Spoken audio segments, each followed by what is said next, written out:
Welcome to Warhammer 40k and the Bible, where I take Warhammer 40k lore and help to explain the Bible away from mainstream institutionalized churches, right? And we just let the Bible say what it says, right? Whether you believe it or not. But anyways, we're going to get into the Imperial Navy. And I want to start with this quote here. If the Adeptus Astartes are the Emperor's wrath, and the Imperial Guard is his hammer, then his Holy Navy is his mighty shield. Cardinal Gregory Hester. The Imperial Navy, known as the Navis Imperialis in High Gothic, is one of the primary armed forces of the Imperium of Man.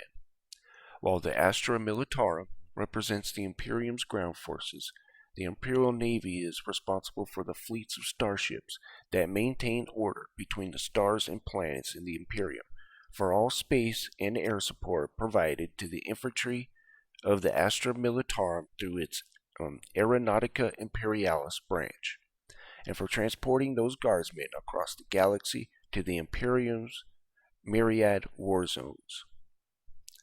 Our battle fleets of the Imperial Navy are constantly engaging in threats, both inside and outside the Imperium's borders. In ancient times, during the Great Crusade and Horus Heresy eras, the Imperial Navy was not an independent armed force of its own, but was considered part of the greater Imperial Army. It was known as the Armada Imperialis.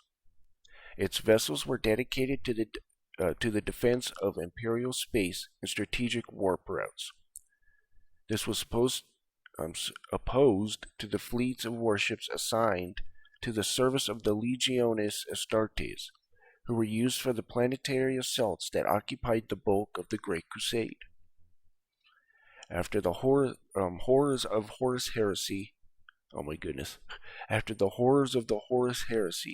during the Imperial Reformation, overseen at the start of the time of rebirth by the Primarch Robert Guilliman, the Imperial Army's fleet component was re-established as a separate and rival service. This was done to weaken the Imperial armed forces in case of the outbreak of a future rebellion against the Emperor's rule. Okay, so that's why they are all compartmentalized, in that the Inquisition, or the Inquisitors, has their fleet, Space Marines have their fleet, and, all that stuff. So that makes sense. Okay, so we're going to move on to Colossians 1:16 here. This does get a little preachy, but you'll see why I'm bringing this up. For by him were all things created, that are in heaven and that are in earth, visible and invisible, whether they be thrones or dominions, or principalities or powers. Now all these things that are mentioned here, are entities. So, okay, and all things were created by him and for him. So what we're going to be focused on is the thrones and dominions. And what's connected to these thrones and dominions, mostly thrones, is these what are called Ophanim. These things, they help carry the thrones, per se, right?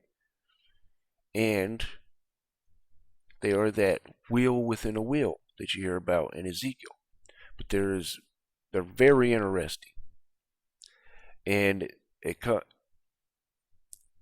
shows up in the UFO phenomenon, right? So, but we're not talking about that here. Okay. And when I looked, behold, 4 wheels by the cherubims, one wheel by one cherub, and another wheel by another cherub. And the appearance of the wheels was as the color of a beryl stone. So beryl stones have a multitude of colors, right? From red, green, yellow, all kinds of, well, not all kinds of colors, but a few colors, right? It's not just one color, like a sapphire stone or something like that is, or emerald. Okay, and as for their appearance, they had 4 had one likeness, as if a wheel had been in the midst of a wheel, When they went upon their four sides. They turned not as they went, but to the place where the head looked, they followed it. They turned not as they went, and their whole body and their backs and their hands and their wings and the wheels were full of eyes round about, even the wheels they four had. And as for the wheels, so the wings and stuff like that are the cherubs, the cherubims, right? We're full, and he's saying here, so this confuses a lot of people, and the wheels, right? So it says, and their hands and their wings and the wheels, right? Were full of eyes round about. So that confuses people. Just wanted to get that out there. Okay. As for the wheels, it was cried unto them in my hearing, O wheel. So they're voice activated somewhat, right? And these wheels have a spirit to them, so it's quite interesting. And everyone had four faces. The first face was the face of a cherub. The second face was the face of a man. And the third, the face of a lion. Fourth, these are the cherubims, right? And the cherubims were lifted up. So, right here, I think, and everyone had four faces. So this is the cherubims. I don't know where I was going with that. So sorry about that. Anyways. Okay. And the fourth face of an eagle. And the cherubims were lifted up. Ready? This is the living creature that I saw by the river Chabar. And, hold on. Here is them going up with him. Okay. This is, oh, I'm sorry. This is Ezekiel 10:12. My bad, I forgot to. Anyways, okay. Ezekiel 1:16. And the appearance of the wheels was like the work unto the color of beryl. Okay. When they went upon their four sides, and they turned not when they went. As for the rings, they were so high that they were dreadful, and their rings were full.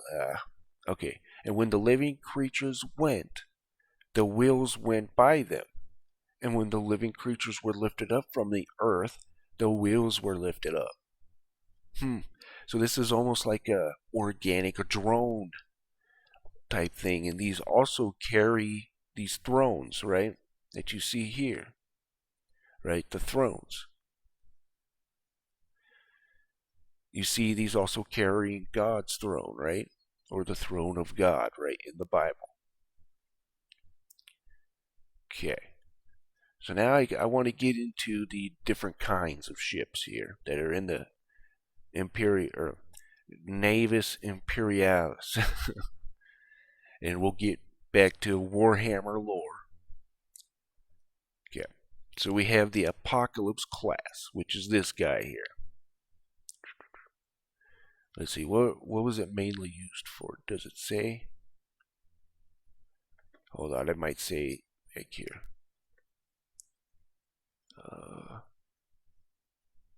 No, maybe not.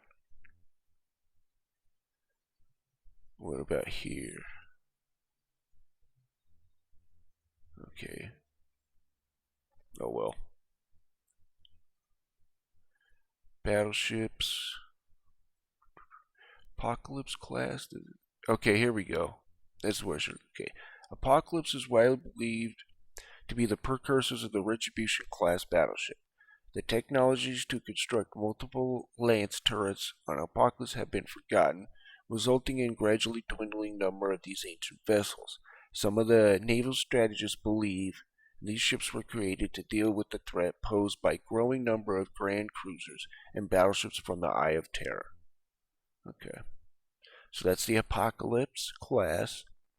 We have the Emperor's class. Here, I'll show the pictures of them. We won't go through all of them, but just some of these. Just a few of the different types. So, this is the Emperor class. And I do believe for them to go through the warp, they have to have some kind of material and extra shielding and stuff on these ships. Okay. So the Emperor class. The main armament of the Emperor class is made up of its 8 squadrons of attack craft, such as the Fury Interceptor and Starhawk Bomber. These are able to roam far from the ship to engage enemy capital ships that would be out of range or otherwise non-viable targets for the ship's port, starboard, dorsal, and pro-mounted weapon batteries. Okay. Okay, let's go ahead and go back. You have the Nemesis class fleet carrier, which are these guys. I guess they all kind of look the same. Not necessarily, but aesthetic wise, they kind of have pretty much. I wonder if they have to be like that or if that's just like the design. I'm guessing that's the design of the Imperium. Anyways, so you got the Nemesis class, the Oberon class. Okay, this is a little different here. Still kind of the same. Got the Aquila or the eagle at the end of it, I guess you could say.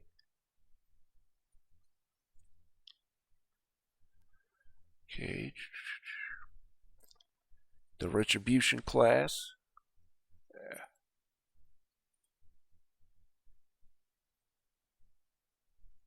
These guys. I want to read that real quick. The Retribution features the distinctive armored prow of the Imperial Navy, which allows it to speed headlong at the enemy fleet, ignoring all but the heaviest fire brought against it. So it's kind of like their bulwark guy that has a shield and and charges at you. The ship is also as fast. Oh my goodness, as fast as the main cruisers of the Imperial fleet. Dang. Being able to keep up with them gives extra support that could be vital in a fleet engagement. Okay. Nice. So they're like their bulgers, where they try to put a bulge in the enemy lines type of thing. Okay. Ah, come on. Thank you. So we have the Victory class. Well, you can't really see this guy, but oh well. Good enough. These guys are suspected to be a heavily modified variant of the Richmond-class battleships. Its internal layout and weapon systems greatly resemble its predecessor.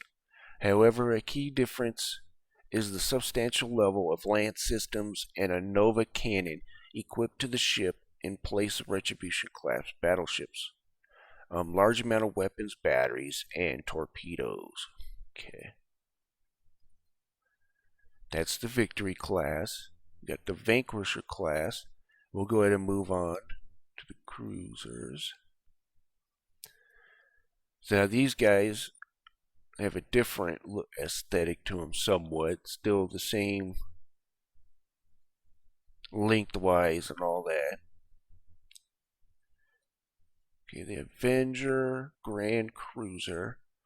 Avenger tactics consist of racing into the heart of the enemy fleet, usually taking significant damage as they do so, and using their superior armament to repay any damage incurred.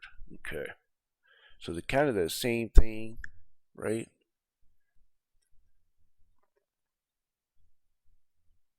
Was it the Vic? It might have been the same. Well, not the same thing, but anyways. I'm confusing myself here. I better stop. Okay. The Exorcist class. Which are these guys here. And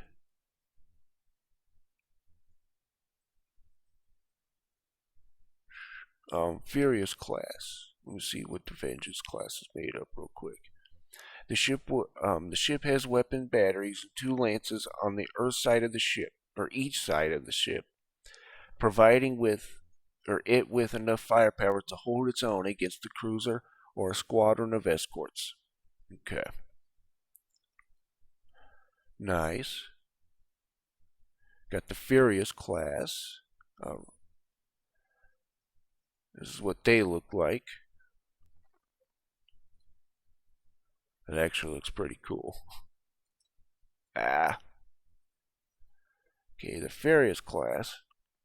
The Farius class vessels reached limited production as the repulsive class Grand Cruisers reached the point at which tech priests of the Imperium had increasingly difficulties maintaining their complex systems. At the same time, an idea caught on the shipyards of Kypra Mundi to utilize the newly developed armored prow of the battleships combined with Grand Cruiser. Okay. Excellent explanations, right? My goodness, okay. So we got battle cruisers, the Armageddon class. This is what they look like.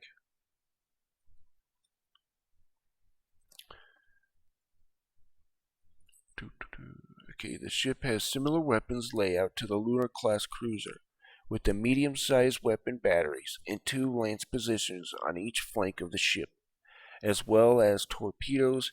However, due to the increased power availability an Armageddon class possesses, these weapons now have a far greater range than their counterparts on the Lunar class, and there is still enough power to feed the further lance positions, each with battleship each with battleship range on the dorsal section of the ship. A drawback to these increased abilities was apparent when the first crew manifest was drawn up. Okay. Moving on. So you have the Chalice. Okay, the Chalice class battlecruiser was meant to be the fast heavy cruiser, utilizing a combination of light armor and powerful weapons. It had been theorized that this combination would allow the vessels to outrun and outmaneuver any ship it could immediately annihilate. Or it could not immediately annihilate. My goodness. Alright, we'll go ahead and speed this up here. We have the Mars class. So that's what that looks like there. See, the Mars class features armored prow, allowing it to close with the enemy in relative safety. Okay. We have the Overlord class. That's what they look like.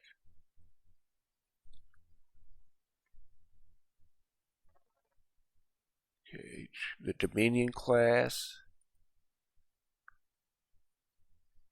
Just go ahead and get through these real quick. Mercury class.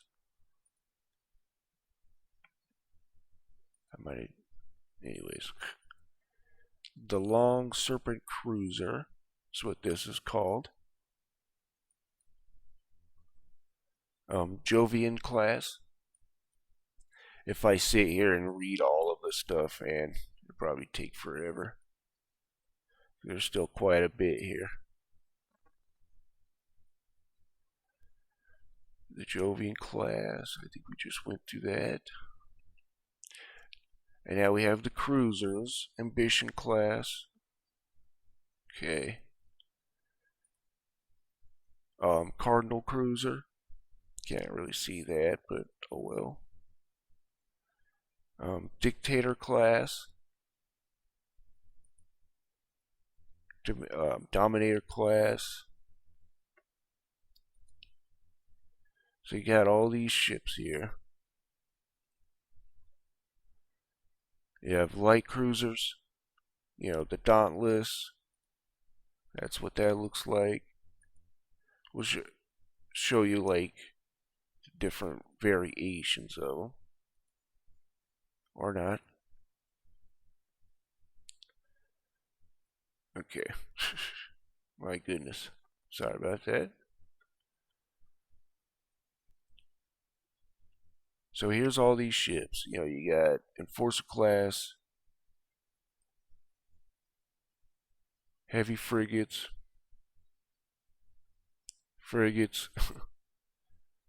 And then you got your attack crafts, the Fury Interceptor. See, with some variations reaching 60 to 70 meters in length, the Fury is significantly larger than most atmospheric fighters and carries a pilot, navigator, and gunner. Although a pilot and gunnery officer are more than sufficient in scouting missions, on occasions an astropath will also be aboard to provide a greater communications capability. The crew of Fury Interceptor often wear suspensor wire, pressure suits, and specifically contoured helmets to prevent the side effects of rapid acceleration. So there's those.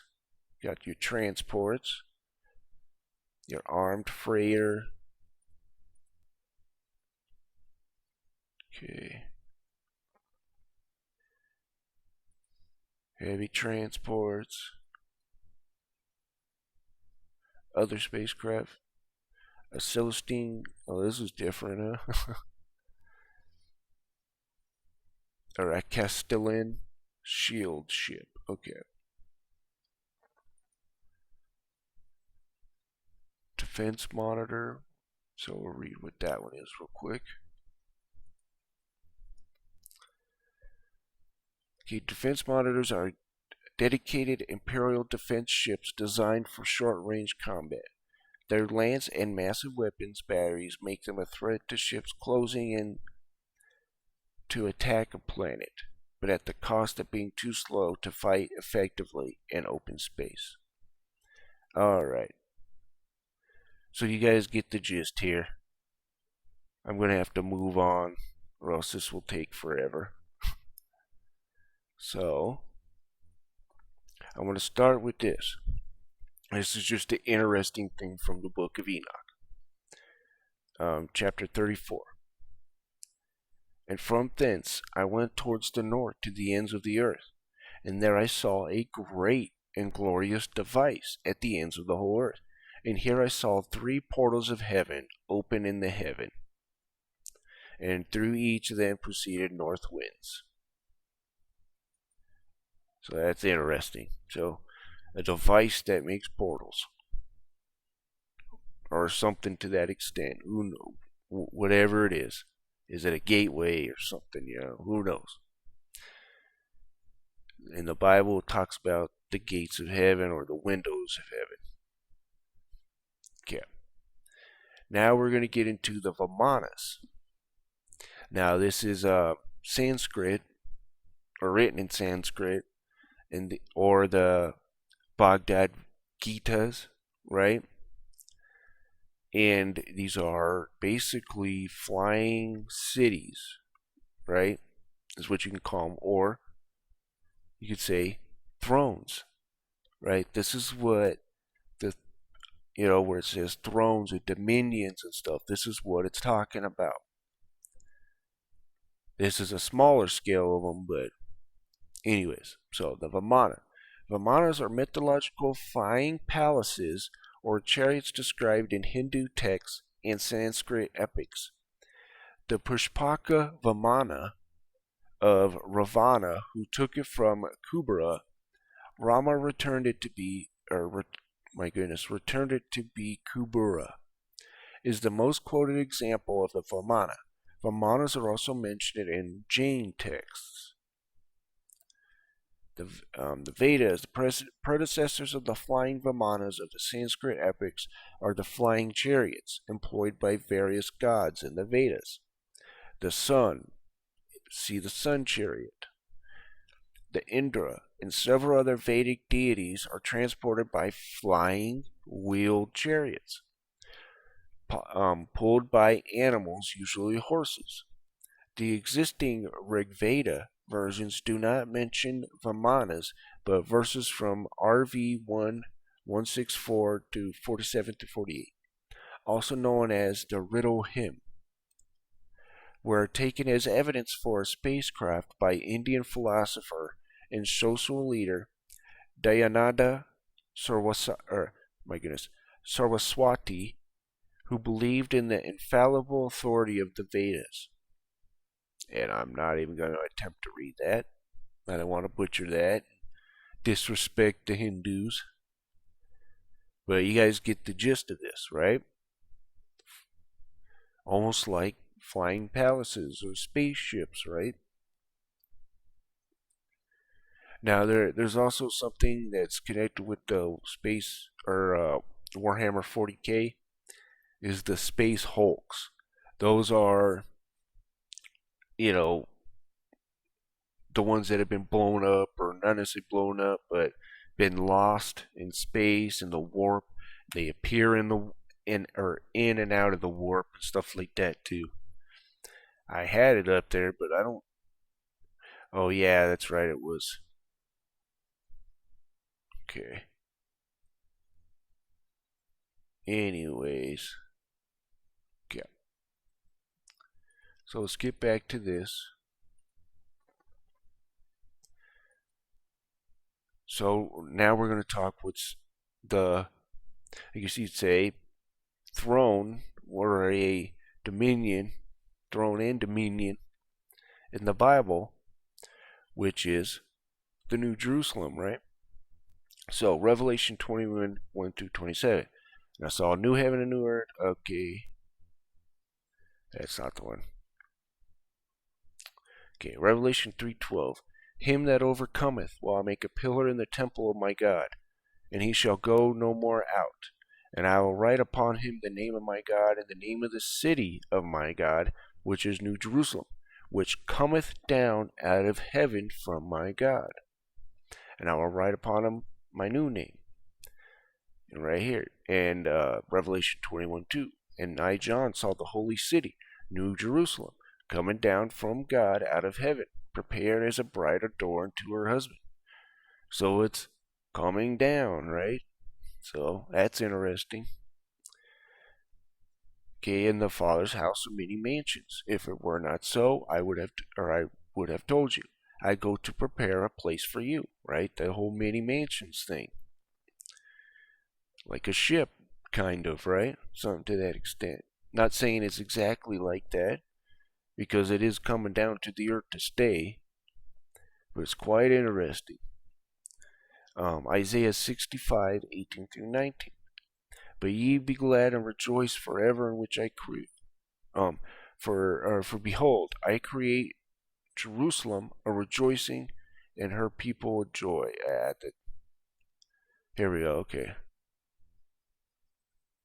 But ye are coming unto the Mount Sion, unto the city of the living God, the heavenly Jerusalem, and to the innumerable company of angels.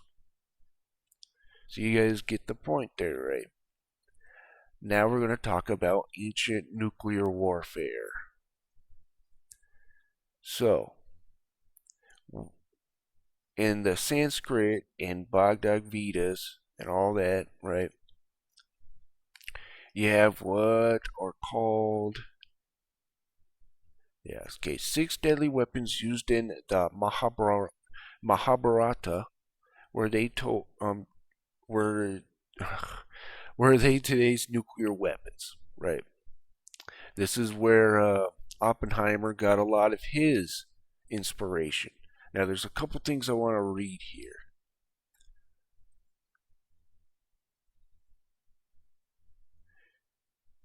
Okay, where is it?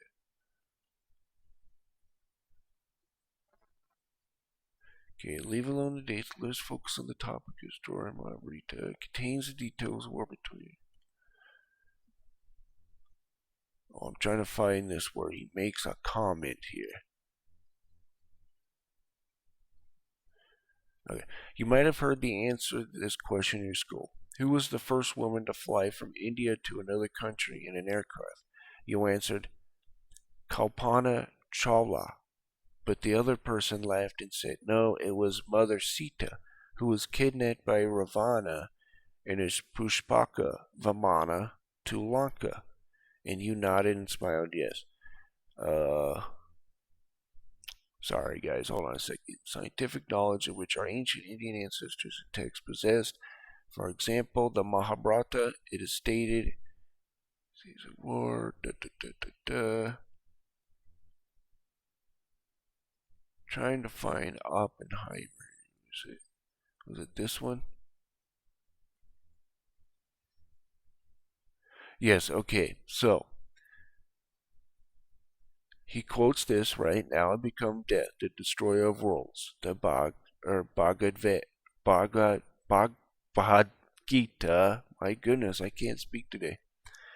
7 years after the nuclear tests in Alam, Alamogordo, New Mexico, Dr. J. Robert Oppenheimer, the father of the atomic bomb, was lecturing at a college when a student asked if it was the first atomic test conducted. This is what he said.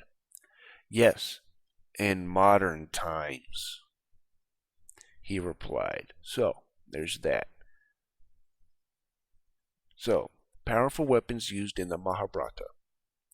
The Brahmastra. The weapon has been described in many Puranas. It is considered as a deadlier weapon compared to its counterparts, but there are certain restrictions to use in this astra. Only when every resource of a warrior has been completed for the benefit of mankind can one use this astra. The specific target will face total destruction as per modern technology.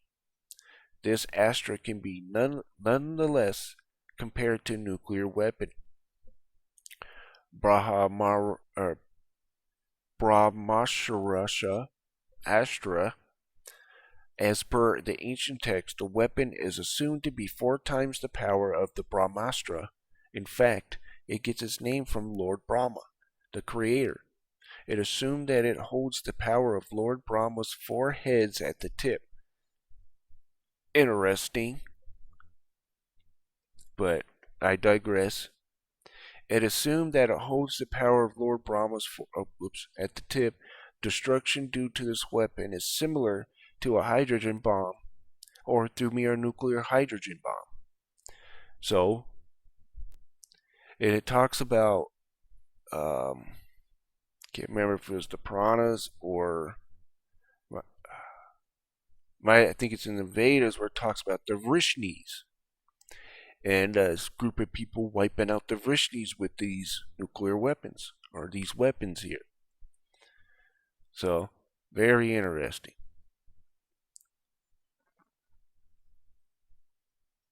Very interesting. So, there you go. And here's proof of that ancient nuclear weapon, or that ancient warfare that was going on.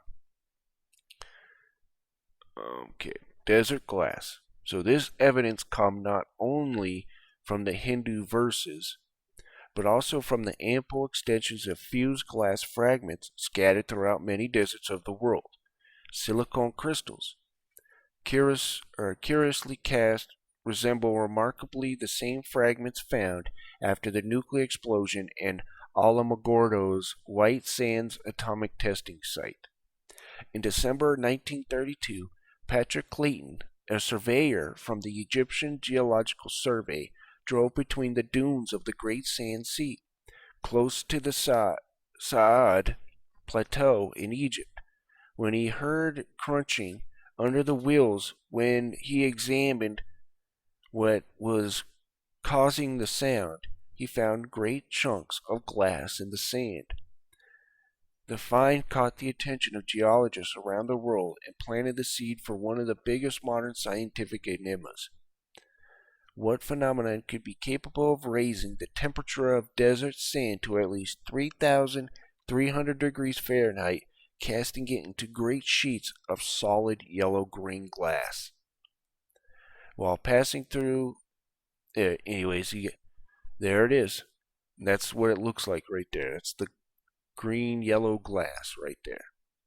That only comes from nuclear explosions, at least from what I can tell.